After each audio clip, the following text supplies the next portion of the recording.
উদ্বাস্তুরা এখন বলছেন ওদের তৃণমূল কংগ্রেস কি করবে? আরে মমতা ব্যানার্জি তো উদ্বাস্তুদের নিঃশর্ত জমির দলিল দিয়েছে, আপনারা আবার কবে দিলেন? আপনারা কবে দিলেন? আপনারা তো উদ্বাস্তুদের উপর অত্যাচার করেছেন, মরিচ ঝাঁপি থেকে শুরু করে দণ্ডকারণ্য কোথায় করেননি।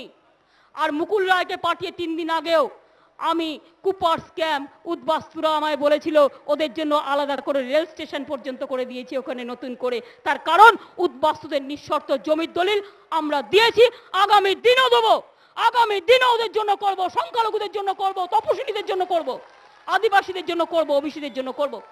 আমরা মন থেকে দিই, ভাবেননি কেন? একটা ঋত্বিক ঘটক একটা তপন সিনহার জন্য কিছু করা উচিত ছিল, করেছেন? আমরা তো 1.5 বছরে করেছি।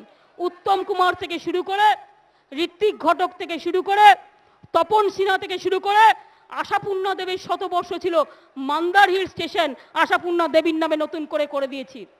আদিবাসী নেতা বিশ্বা মুন্ডার নামে আদিবাসী স্টেশন করে দিয়েছি বিষ্ণুপুর জঙ্গল মহলে, করে দিয়েছি।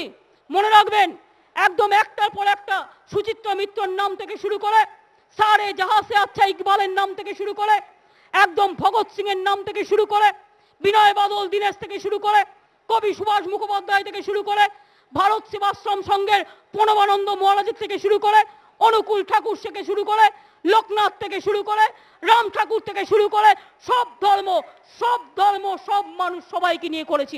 ঘুটিয়া শরীফও করেছি, ফুরফুরা শরীফও করেছি, তারকেশ্বরও করেছি, আবার তারাপীঠও করেছি।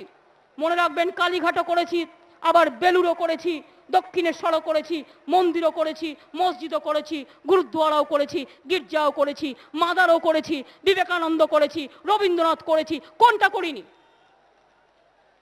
এই 1.5 বছরের মধ্যে কমরেড, 35 বছরে সব কারখানা আপনারা বন্ধ করেছেন। আর 35 বছরের মধ্যে যতই গালাগালি দিন মমতা ব্যানার্জিকে, আপনারা গালাগালি দিলে আমার ভালো লাগে, বিশ্বাস করুন, আপনারা গালাগালি দিলে আমার গায়ে ফোসকা পড়ে না, আমার খুব ভালো লাগে। আপনারা গালাগালি দিলে আমার মনে হয় বামপন্থী বন্ধুরা, বামপন্থী না, সিপিএম এর বন্ধুরা, আপনারা গালাগালি দিলে মনে হয় আমি ঠিক পথে চলছি। আর আপনারা গালাগালি না দিলে আমি ভাবি, আরে কি হচ্ছে, কিছু হলো নাকি, আমাকে ভুলে গেল নাকি, আমি কি কিছু করতে পারছি না, আমার মনে হয়। কাজে আপনারা গালাগালি দিয়ে ভাবলেন ক্যাডারদের অক্সিজেন দিচ্ছি, আর আপনারা গালাগালি দিলে না আমার মনে হয় আমি ঠিক কাজ করছি। রোজ গালাগালি দেবেন আমায়, সকাল থেকে রাত পর্যন্ত গালাগালির একটা রোজ নামচা করবেন।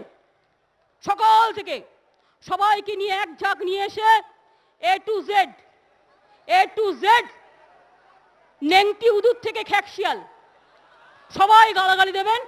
আমি খুশি হয়ে বলবো আমি আপনাদেরই লোক, আমরা তোমরা করব না। বন্ধু, আমি আপনাদের আবার বলি, মমতা ব্যানার্জি খুব খারাপ আপনাদের ভাষায়, রোজ রেল রোকো, রোজ বন্ধ। একটা আরশালা বেরোলেও 24 ঘন্টায় বলছে দেখো আরশালা বেরোচ্ছে, আহা এতদিন যেন একটাও বেরোয়নি।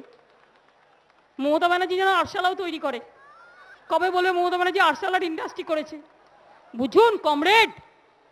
কিন্তু এই নিঃশব্দে নীরবে 16টা কারখানা বেঙ্গলের হয়ে গেল, কি সিপিএম এর বন্ধুরা লুকিয়ে লুকিয়ে একটু আলোচনা করছেন তো? বলছি ইলেকশন আসছে, মমতা ব্যানার্জিকে পার্লামেন্টে আটকে রাখো, অন্য নামে যাতা বলো, এটাও তো স্ট্র্যাটেজি। আর তুমি আমাকে যা ইচ্ছে গালাগালি দাও, তুমি ওখানে গালাগালি দেবে, আমি আউটসাইডে ধরবো, তুমি আমায় ইনসাইডে ধরলো, আমি বড় বড় আউটসাইডের লোক। আপনারা জানেন আমি ইনডোর করি না, আমি আউটডোর করি। তোমরা ইনডোরে গালাগালি দেবে, আমি আউটডোরে ধরে দেবো।